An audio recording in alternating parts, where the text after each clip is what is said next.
Donc bienvenue dans la suite. Donc à partir de là, nous allons commencer à peindre. Alors pour vous montrer une option qui est très intéressante pour peindre, donc pour commencer d'abord, je retourne en Edit Mode. Et là, je fais un Alt H pour vous expliquer. Et un slash pour isoler ma sélection. Donc mon objet, lui, est séparé en différentes pièces que l'on avait coupées grâce à l'UV Editing. Je vais appuyer sur L pour sélectionner ces différentes pièces que je vais masquer. Pour les masquer, H au clavier. Je me retrouve comme ça qu'avec l'intérieur de ma bouche. En imaginant que je vais peindre que l'intérieur de ma bouche. Je vais pouvoir par exemple du coup ici venir sélectionner tout mon maillage, All A, et je repars en Paint, Texture Paint. Pour voir le résultat de ce que je viens de faire dans ma sélection, je vais d'abord tout bêtement activer le Paint Mask.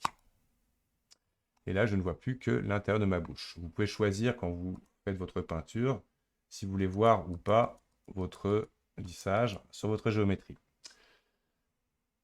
Je n'ai ici aussi que le maillage visible de ce qui est en cours de peinture. Pour peindre, donc tout bêtement, nous allons créer dans notre matière, dans notre layout ici. Donc là, je suis sur mon mignon body color. Je vais ici créer des palettes avec différentes couleurs. Donc là, je vais vous montrer, tout bêtement. Donc ici, à partir du moment où je clique dans une case de couleurs, vous aurez ici la possibilité d'aller chercher un eyedropper pour aller chercher une couleur. Une fois que vous avez une couleur de sélectionner, dans Color Palette, vous allez pouvoir, avec un petit plus, tout simplement piquer la couleur en question. Je vais venir maintenant éditer une couleur pour venir faire, d'ailleurs, hop, j'aurais voulu plus jaune. Donc là, je fais moins, plus, stock. Ça sera mon jaune de base. Je fais plus, et là, cette deuxième couleur-là, j'en veux pas. Ici, je pourrais gérer comme ça mes différentes couleurs. Je vais ici pouvoir créer différentes palettes. Donc là, je vais rester sur la palette que je suis en train de créer, par exemple.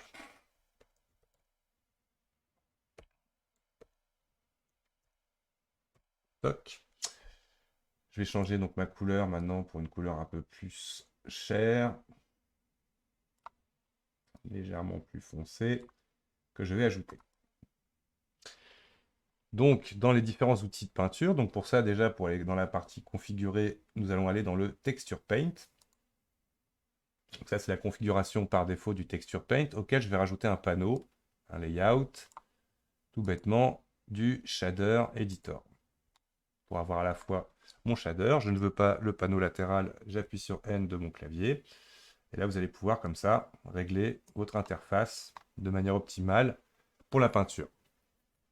Il faut savoir, vous pouvez peindre à la fois en 2D et en 3D.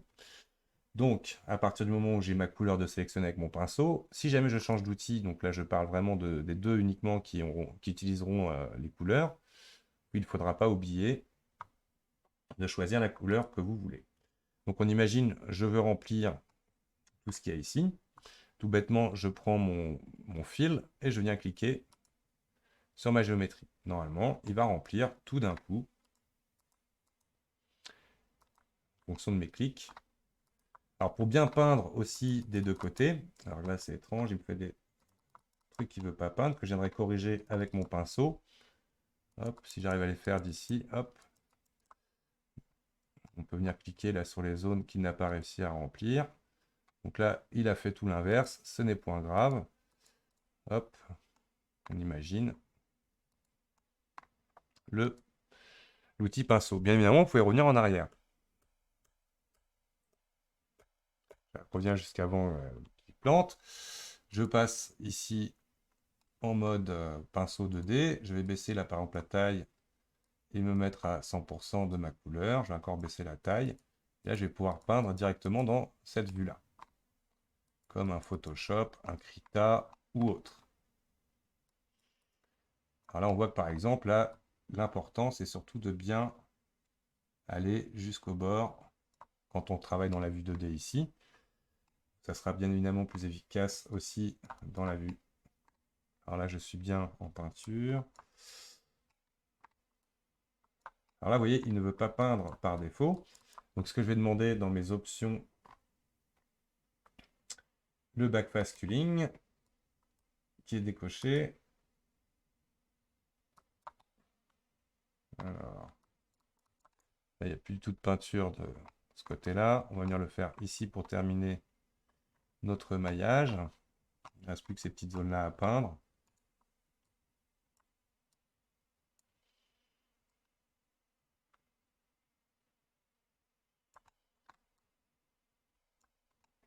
Hop.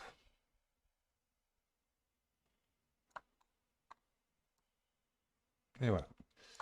Là, j'ai pu peindre. Donc maintenant, si je réaffiche tout mon maillage, nous allons avoir une zone quand même assez marquée entre les deux. D'accord? Une autre option qui peut être intéressante, si je viens par exemple, je me mets par exemple à nouveau en Edit Mode, je fais Alt H pour tout réafficher, je me mets dans la vue face, j'active bien la transparence pour faire ma sélection facilement, et là avec un rectangle de sélection, je vais venir sélectionner toute la partie par exemple de droite, que je vais masquer. Il faut savoir que vous allez peindre en symétrie, mais quand vous avez la partie masquée comme ça, vous allez voir, hop, je repasse en Texture Paint, j'enlève la transparence, et là par exemple, si je vais venir peindre, il peint quand même de l'autre côté, étant donné que j'ai ma symétrie d'activer, même si le maillage n'est pas affiché. En cliquant ici, donc là il faudra bien évidemment que je sélectionne Edit Mode, tout mon modèle, A, je reviens en Paint, Texture Paint, et là c'est identique. Si jamais je vais hop, réactiver tout, donc par exemple là je vais en Object Mode, on verra que là du coup il ne peint pas des deux côtés. Donc ça c'est important de le savoir. Donc là je reviens en arrière pour mes explications de détails. Donc on ne pourra pas, à ce niveau-là, faire notre symétrie en peinture. On peut ici le désactiver aussi si justement on ne veut pas avoir de symétrie à la peinture. Donc là je vais faire Alt H de cette partie-là. Et quand je vais en Texture Paint, donc là maintenant je vais travailler que d'un côté, on voit bien que je gèle finalement ma sélection. En imaginant que je décoche ce bouton, là ça veut dire que je vais pouvoir peindre sur toute ma géométrie d'un coup. On a la possibilité, donc déjà ici, de venir utiliser l'outil goutte d'eau. En gros, avec F, je vais grossir un peu mon pinceau. Et je vais venir ici flouter cette zone-là. Je risque de travailler sur la partie arrière-plan. Et donc, je vais créer un masque. Donc, pour cela, dans Masking, dans les paramètres, dans les tools de mon objet, je descends dans Masking. Donc, je vais baisser un peu le Brush Setting, Masking. Et je vais me créer une nouvelle image texture qui va en fait me permettre de peindre un masque. Je vais faire New en noir. OK. Je fais bien attention qu'il n'y ait pas d'alpha. On va l'appeler masque. Hop, on va dire la bouche. Hop, comme ça. OK. Il est créé. Donc là, pour peindre, par exemple, on va déjà sélectionner uniquement l'intérieur, si l'on veut. On peut venir comme ça, ou alors venir utiliser ici notre pinceau. Là, le principe, c'est de venir vraiment masquer tout l'intérieur. Donc, je vais venir peindre avec, tout bêtement, à nouveau, l'affichage. Mais alors, par contre, je vais en Edit Mode. Et je vais refaire une sélection uniquement de l'intérieur de la bouche.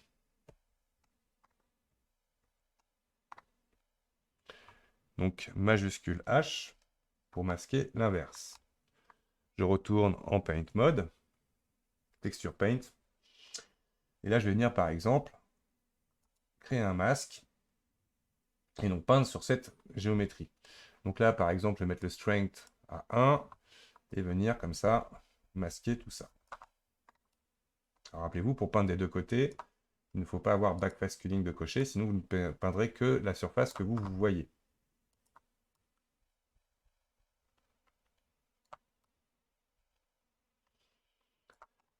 Alors, on va dézoomer, faire un pinceau plus grand. Not occlude.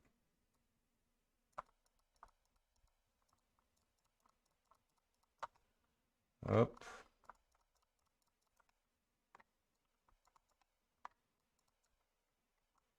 Il y a des zones qu'il ne veut pas atteindre.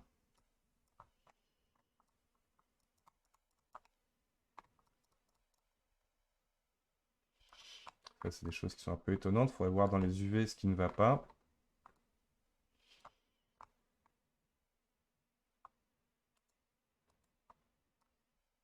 Non, ça ne le fera pas. Donc là, on imagine j'ai masqué. Du coup, j'enlève ma sélection ici. Et je viens peindre. Et du coup, là, quand je vais peindre, il va se limiter. Il va s'arrêter au niveau du masque. On imagine, là, on voit que je me suis stoppé au niveau du masque. Toc. Donc là, je vais pouvoir utiliser, par exemple, mon outil goutte d'eau à la frontière entre les deux.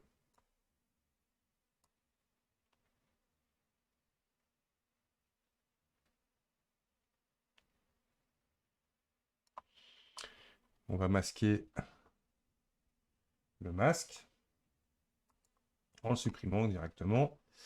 Là, je vais venir travailler plus doucement ça, un peu plus près. Donc, avec notre couleur, donc je retourne dans ma palette masking.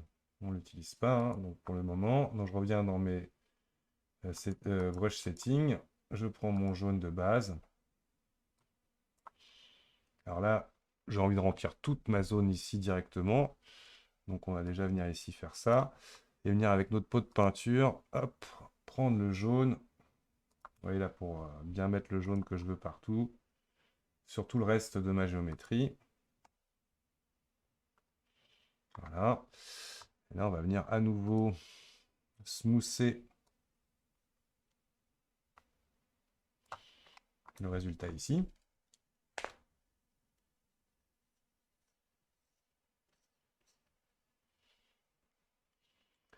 Alors, je ne suis pas très satisfait là pour l'instant du résultat que ça va donner. Hop. On va plutôt venir mettre ici de la couleur directement, ça ira plus vite.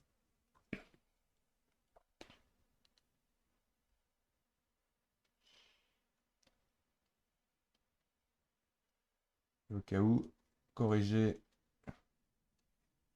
Voilà, je fais comme ça. Hop. Je vérifie ici dans ma texture. Là, je vais remettre un peu de rouge.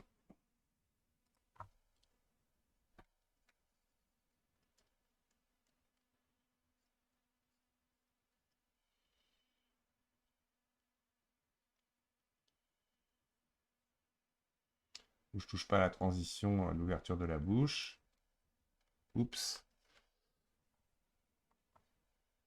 Et là, pareil. Ici, on vient corriger un peu là, ce qui s'est généré dans cette zone-là. Hop.